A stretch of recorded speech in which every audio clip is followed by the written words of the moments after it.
জাতীয়তাবাদী দলের দর্শন হচ্ছে বৈষম্যহীন উন্নয়ন, যেখানে যে জনগণের যে উন্নয়ন হলে রাষ্ট্র উন্নতি হয়, রাষ্ট্র সমৃদ্ধ হয়, জনগণ স্বস্তি পায় এবং জনগণও উন্নতি হয়, সেই প্রকল্পগুলি কিন্তু বিএনপি সরকার গ্রহণ করে।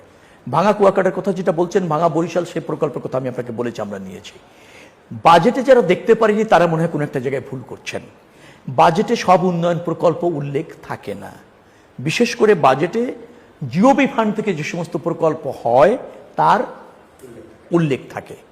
যে সমস্ত প্রকল্প পিপিপি পদ্ধতিতে হয় বা মেথডে হয়, যেসব প্রকল্প G2G মেথডে হয়, সেই সমস্ত প্রকল্প বাজেটে তার অর্থ বরাদ্দের উল্লেখ রাখার সুযোগ নেই। বরিশাল বা দক্ষিণ অঞ্চলের জন্য নৌ, রেল এবং সড়ক পথে ব্যাপক উন্নয়নের কর্মকাণ্ড ইতিমধ্যে গ্রহণ করা হয়েছে এবং বাস্তবায়ন হবে। অতএব বাজেটে উল্লেখ নেই এটা মনে করে তারা হয়তো সঠিক জিনিসটা বুঝতে পারছে না। বরিশালের উন্নয়নের জন্য ইতিমধ্যে সরকার গুরুত্বপূর্ণ অনেকগুলি প্রকল্প নিয়েছে এবং 3টে সেক্টরেই, রেল, নৌ এবং সড়কে। নিশ্চয়ই বরিশালবাসী এই সরকারের মেয়াদেই তারা যে আস্থা রেখেছে সেই কাঙ্ক্ষিত উন্নয়ন দেখতে পাবে।